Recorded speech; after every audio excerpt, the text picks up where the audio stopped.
자, 우리는 지금 요한복음 시리즈를 공부하고 있습니다. 자, 우리는 저마다 각각 다른 탤런트를 가지고 태어났죠. 또 어떤 사람은 손재주가 좋아 사람들에게 기쁨을 주는 탤런트가 있고, 어떤 사람은 말주변이 좋아 다른 사람을 재밌게 하거나 어떠한 일을 리드하는데 굉장히 행복과 웃음을 주는, 만족을 주는 그런 탤런트를 가진 사람도 있습니다. 어떤 사람은 이 몸으로 표현하는 이런 재주가 좋아서 모든 일을 척척 알아서 하는, 일사천리로 하는, 일손이라고 그러죠. 그런 탤런트를 가진 사람도 있습니다. 이처럼 우리는 태어나면서부터 각자 가지고 있는 탤런트들이 다 있죠. 요즘은 탤런트라는 그런 것을 따라가느라 자신의 탤런트를 인정하지 않고 그 탤런트, 즉 트렌드라고 하죠. 세상 트렌드를 따라가니라고 많은 연습과 준비 또한 연말을 하게 되죠. 어떤 사람은 평생을 살면서 자기가 뭐를 잘하는지도 모르고 가는 사람이 있어요. 저는 그런 걸 좀 관점의 생각이라고 봐요. 굉장히 많은 풍성한 것들이 자기 삶에서 나타나는데도 그 사람의 관점이 어떠한 트렌드에 묶여 있다면은 본인의 탤런트를 발견할 수가 없는 것이죠. 아무튼 이처럼 많은 탤런트들이 있습니다. 선천적인 것과 또한 후천적인 것들이 있죠. 많은 것들을 노력해서 준비되어지는 이 후천적인 탤런트도 있습니다. 중요한 것은 저마다 자신의 탤런트를 사용을 할 때 상대도 좋지만 본인이 가장 기쁘죠. 본인이 가장 행복하게 되죠. 반대로 태어나면서부터 남들이 가지고 있는 그런 보편적인 탤런트, 보편적인 기질을 가지고 태어나지 못한 사람도 있습니다. 운동이나 노래 같은 어떤 율동 같은 아무리 연습을 하고 아무리 연말을 해도 잘 되지 않는 사람이 있어요. 또 어떤 사람은 없는 줄 알았는데 열심히 해보니까 더 되는 사람도 있겠지만, 또 최선을 다하고 한계에 다다를 정도로 했는데도 그 탤런트를 연마가 안 되는 사람들이 있습니다. 그 중에서도 가장 안타까운 것이 태어나면서부터 몸에 불편함을 가진 사람일 거예요. 그냥 탤런트, 그냥 보편적으로 건강한 육신을 가지고 태어난 그 모습을, 그 자체도 따라가지 못하는 그런 어떤 불편함을 가지고 있는 사람이 있습니다. 후천성으로 몸이 조금 불편하게 된 사람은 어떠한 본인의 부주의나 아니면 주위 환경의 어떤 물리적인 상황 때문에 후천성으로 몸이 불편해질 수는 있어요. 그러나 선천적으로 몸이 불편해질 때, 그렇게 태어났을 때는 어떨까요? 굉장히 절망적이죠. 이 절망을 배워가는 나이가 오죠. 어렸을 때는 잘 모르다가도 말입니다. 굉장히 이거는 극복할 수 없는, 피지컬적으로는 극복하기 어려운 그런 상황이죠. 여러분, 오늘 말씀의 주인공이 이와 같이 선천성으로 눈에 보이지, 볼 수가 없는 그 맹인된 자의 사건의 주인공입니다. 1절, 2절 말씀 보겠습니다. 예수께서 길을 가실 때에 날 때부터 맹인된 사람을 보신지라. 제자들이 물어 이르되 랍비여, 이 사람이 맹인으로 난 것이 누구의 죄로 인함이니까? 자기니까? 그의 부모니까? 예수님은 길을 가던 중에 태어날 때부터 맹인된 사람 앞을 지나게 됩니다. 성경은 그냥 예수님이 눈먼 자를 보게 되었다 이렇게 표현하지 않아요. 그 맹인에 대해서 조금은 디테일하게 한 말씀 딱 해주고 표현을 합니다. 태어날 때부터 맹인된 자라고 얘기를 합니다. 이때에 옆에 있던 제자들이 예수님께 물어보죠. 함께 목격을 해요. 그런데 물어봅니다. 이 사람이 맹인으로 난 것이 누구의 죄로 인함이니까? 자기니이니까? 그의 부모니이니까? 라고 말입니다. 사람들은 그 맹인을 그냥 지나쳤습니다. 그러나 예수님은 그를 보셨죠. 그의 이름도 없습니다. 사회적으로 그는 버림받은 존재이죠. 평생 어둠 속에 살아야만 했던 빛을 단 한 번도 경험해 보지 못한 사람입니다. 2000여 년 전에 당시 이 사람들은 이 장애를 이 죄의 결과로 생각했었다고 합니다. 그래서 제자들이 그런 환경에서 성장을 한 이 제자들이었기 때문에 물어보았죠. 이 사람이 맹인으로 난 것이 누구의 죄로 인함이니까? 자기이니까? 그 부모이니까? 라고 말입니다. 당시 유대교 사회에서는 모든 질병, 장애, 고통은 개인이나 조상이 지은 어떠한 구체적인 죄에 대한 하나님의 심판 내지 징벌 때문이라고 하는 그런 인과응보적인 세계관이 강력하게 지배하고 있었습니다.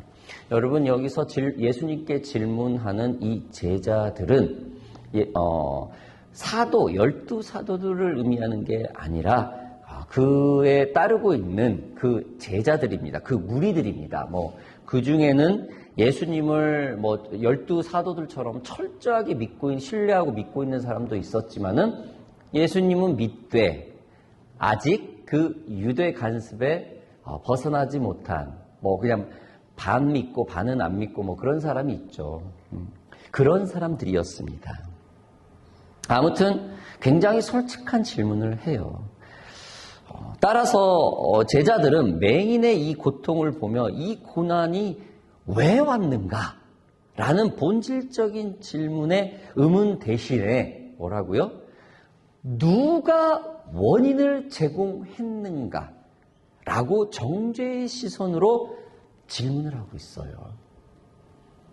태어나면서 맹인된 사람이 누구 때문이냐? 이걸로 얘기를 합니다. 원망의 그런 뉘앙스를 가지고 있죠. 유대인 환경에서 자란 제자들도 같은 사상을 가지고 있었습니다. 이 12사도 제자들도 똑같은 생각이었죠. 그러니까 별발 없었다라는 거예요.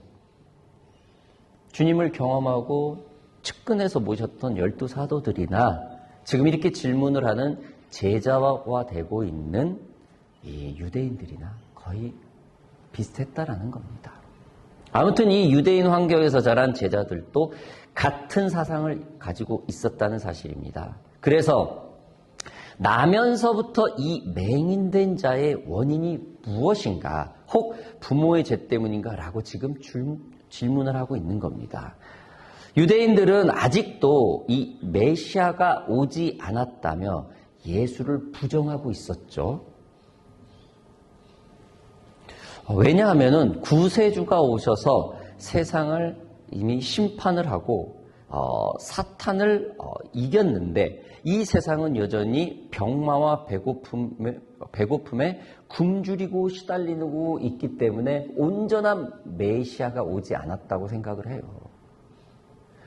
메시아가 왔으면은 병마도 없어지고 모든 세상의 불편함이 없어져야 된다고 생각을 해요. 그게 메시아라고 인정을 합니다. 이들의 메시아 사상은 이거예요. 아니, 일부 극진적인 복음 운동을 하는 요즘 크리스찬들도 이 유대인들과 비슷한 생각을 하는 사람들이 많아요. 왜 메시아가 왔는데, 왜 하나님의 아들 예수님이 와서 사탄의 모든 그 죄악을 평정을 했는데 세상은 왜 여전히 배가 고프고 세상은 왜 여전히 육신의 고통을 가지고 있고 왜 세상은 그 악한 사람들을 여전히 살려두면서 떵떵거리면서 살고 있냐라고 질문을 해요. 예수를 믿는 사람들이 말입니다. 여러분, 이것은 천국의 소망을 부정하는 내용입니다. 이것은 이 땅에서의 천국 소망을 가지고 있는 사람이에요. 즉, 천국이 여기에서 잘 먹고 잘 산다는 개념을 가지고 있는 사람입니다. 그들은 천국이 이 땅에서의 병이 없고 배고픔이 더 이상 없고 땀 흘려서 일을 하는 그 고통이 없는 것으로 생각을 해요. 잘못된 구원론, 잘못된 천국론을 가지고 있습니다. 그렇죠? 그리고 예수님이 왜 재림을 왜 합니까? 재림을 왜 해요? 하나님의 나라가 도래했지. 아직 하나님의 킹덤, 하나님의 나라가 완벽하게 되는 게 아닙니다. 지금은 그 과정이죠. 그렇죠? 예수님을 오늘 기다리는 거예요. 예수님이 재림해야 완벽하게 끝나요. 이게 천국론이에요. 여러분, 제자들 또한 천국의 소망을 이 땅에서 원했던 게 사실이에요. 마태복음 17장에 이 제자들의 디테일한 모습이 나오죠. 베드로가 예수께 여쭈어 이르되 주여, 우리가 여기 있는 것이 좋사오니 만일 주께서 원하시면 내가 여기서 초막 셋을 짓되 하나는 주님을 위하여, 하나는 모세를 위하여, 하나는 엘리야를 위하여 하리이다. 예수님은 이렇게 질문하는 제자들에게 분명히 말을 했어요. 천국은 이 땅이 아니라고요. 아무튼 이러한 인과응보적인 유대 사상을 가지고 있던 사람들에게 예수님은 지금 분명히 말을 합니다. 오늘 본문 말씀 3절을 좀 보겠습니다. 예수께서 대답하시되 이 사람이나 그 부모의 죄로 인한 것이 아니라 그에게서 하나님이 하시는 일을 나타내고자 하심이라. 사람들은 원인을 찾으려고 했지만 예수님은 회복을 주시기 원하셨어요. 그러나 예수님은 고통의 이유보다 그 고통 가운데 나타날 하나님의 일을 보시고 하나님의 일을 말씀하고 있죠. 여러분, 이게 영적 성숙한 사람이고 크리스찬의 그 성숙한 모습입니다. 하나님은 우리에게서 우리를 통하여 하나님을 나타내시고자 하시죠. 오늘 나면서부터 이 맹인된 자, 이 주인공도 하나님을 나타내려고 이 모습이 지금 가지고 있다고 예수님은 밝히고 있습니다. 즉, 하나님은 당신이 택한 백성들의 모든 그 각각 가지고 있는 탤런트를 통해서 하나님을 나타내신다는 계획인 것입니다. 나면서부터 맹인된 자의 긴 고통과 어둠의 시간도 하나님의 일하심을 나타내는 그 계획 안에 있다라는 겁니다. 여러분, 하나님은 저와 여러분들을 자녀로 택하셨습니다. 믿으시죠? 분명히 믿으신 줄 믿습니다. 우리의 고통도 우리가 극복하고 견디고 하나님께 충성하는 그 모든 그 상황도 모두 하나님이 일하심을 나타내는 그분의 계획 안에 있다라는 사실인 것입니다. 우리가 고난과 어둠이 있을 때 하나님을 잘 이해하지 못하고 조금은 좀 아이러니하게 생각할 때가 있어요. 아니, 오히려 하나님을 원망하는 마음이 꿈틀댈 때가 종종 있습니다. 그러나 하나님은 우리의 그러한 절망과 눈물 속에서도 하나님의 일은 멈추지 않습니다. 계속 일한다는 거예요. 실패의 자리에서도 하나님은 일을 하십니다. 병든 자의 그 환경 가운데서도 일을 합니다. 외로움의 그 고통에 싸우고 있는 그 시간 가운데서도 하나님은 일을 멈추지 않습니다. 또한 기쁨과 우리가 행복한 그 상황에서도 하나님은 그분의 일을 계속 진행하고 계신다라는 것입니다. 하나님은 당신이 하시는 일을 나타내려고 끊임없이 일하신다라는 겁니다. 그래서 우리는 늘 범사에 감사할 줄 알아야 합니다. 절망 속에서도 하나님의 인도하심을 찾을 수 있는 그러한 감사. 내가 잃은 것보다 하나님이 주신 더 많이 부어주신 것을 볼 줄 아는 그런 감사를 말입니다. 말씀을 좀 더 우리 좀 보겠습니다. 때가 아직 낮임에 나를 보내신 이의 일을 우리가 하여야 하리니 밤이 오리니 그때는 아무도 일할 수 없느니라. 내가 세상에 있는 동안에는 세상의 빛이로다.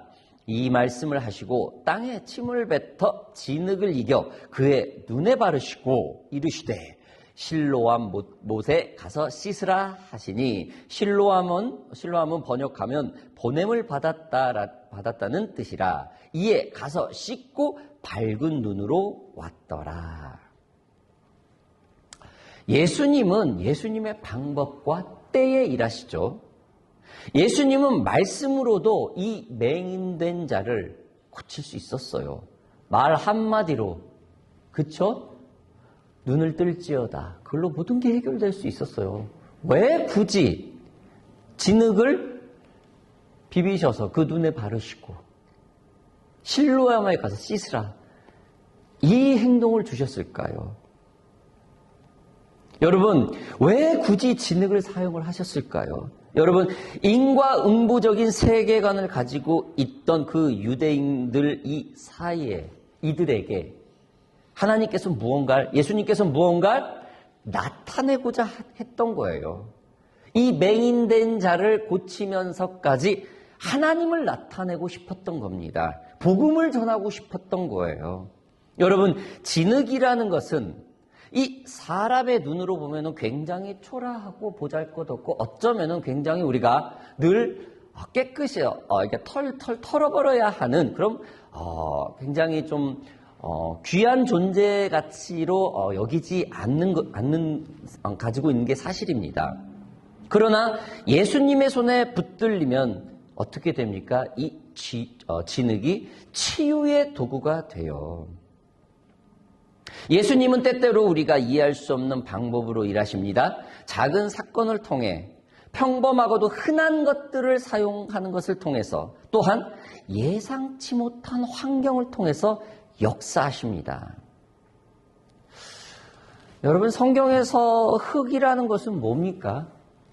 흙이라는 것은 하나님이 그 천지 창조 때 유일하게 우리 인간을 흙으로 창조하셨죠. 그 창조를 흙으로 만드시고 그 안에 하나님의 영 직접 우리의 입 앞에 대고 생명을 부어 주셨어요.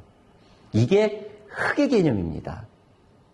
예수님이 진흙을 개어서 맹인의 눈에 바르신 것은 이 맹인을 통해서 영적인 맹인이었던 이 제자들과 유대인들에게 하나님을 나타내고자 했던 거라요. 이 유대인들은 이 흙의 개념을 알고 있던 사람이죠. 오늘 본문의 시작에서 제자들과 유대인들, 나면서부터 맹인된 자를 보고 말을 했었죠. 누구의 잘못인가? 라는 질문 말입니다. 이 땅에서의 소망을 가지고 있던 그들에게 예수님이 뭐라고요? 하나님이 어떻게 구원하시고 재창조하시는가? 라는 말로 바꿔버립니다. 그들의 시선을 완전히 바꾸고자 했던 거예요. 육신에서 하나님의 관점으로 말입니다.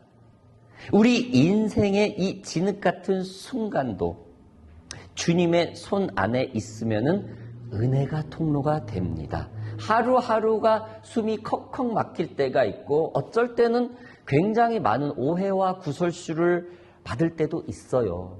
정말 모든 게 다 내려놓고 싶고 이럴 때가 모든 상황 속에서 한두 번이 아니에요.